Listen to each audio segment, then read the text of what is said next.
ध्यान करिए।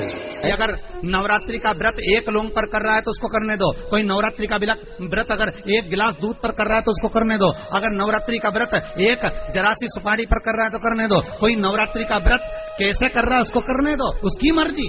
तुम्हारे घर में जैसा व्रत होता है, तुम्हारे घर में जैसा नियम होता है। और कितनी महत्वता कलश की महाराज। जिनके घर में ज्यादा रोग हो, बीमारी हो, ज्यादा तकलीफें आ रही हो, कष्ट बढ़ रहा हो, बीमारियां बढ़ रही हो, या भय लग रहा हो, डर लग रहा हो, हृदय चित्त में कहीं ना कहीं आपको भय का भान हो रहा हो, तो एक लोटा पानी एक कलश में जल भर कर रख लीजिए और रात भर उसको रख रहने दो। नवरात्र चल रहा है, उस कलश को रात भर रखकर सुबह सुबह उस कलश में एक बेलपत्र डालकर उस जल को नीम के पेड़ के नीचे, जहां नवरात्रि में नीम के पेड़ के नीचे सारी विद्याएं, आदि शक्तियां, सारी देवी उस नीम के पेड़ के नीचे विराजमान रहती हैं। उस कलश में एक बेलपत्र डालकर रात भर रखकर उस जल को पूरे घर में घुमाकर उस नीम के पेड़ के नीचे समर्पित कर दीजिए महाराज। घर में भय लगना बंद हो जाएगा, कोई बड़ी बीमारी आपको घेरेगी नहीं और उस बीमारी से, उस रोग से आप मुक्त रहेंगे। उस बीमारी से, उस रोग से आप मुक्त पाएंगे, वो बीमारी आपको घेरेगी। कलश का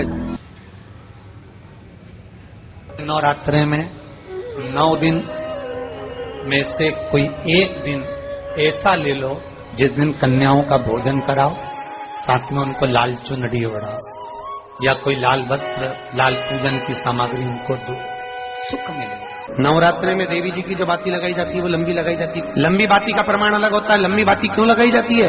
भगवान के मंदिर में दीप में, देवियों की पूजन में, लक्ष्मी की वृद्धि के लिए। कौन से देवता के यहाँ लंबी बत्ती लगती है और कौन से देवता के यहाँ गोल बत्ती लगती है, उसका भी प्रमाण बनता है। किसी देवी की पूजन करो तो लंबी बत्ती आती है, कुल देवता की पूजन करो तो लंबी बत्ती आती है।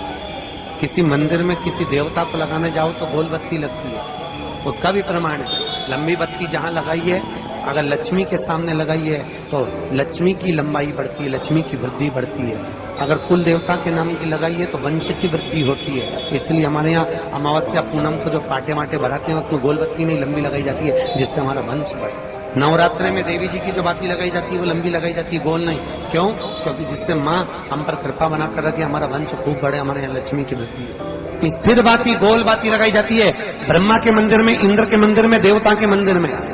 तुलसी के सम्मुख में लंबी बाती नहीं लगती, तुलसी के सम्मुख में गोल बाती लगाई जाती है, जिससे स्थिरता का भाव केंद्रित। पीपल के वृक्ष के नीचे कभी लंबी बाती नहीं लगती, बड़ के पेड़ के नीचे कभी लंबी बाती नहीं लगती, आंवले के पेड़ के नीचे कभी गोल बाती नहीं लगती। आंवले के वृक्ष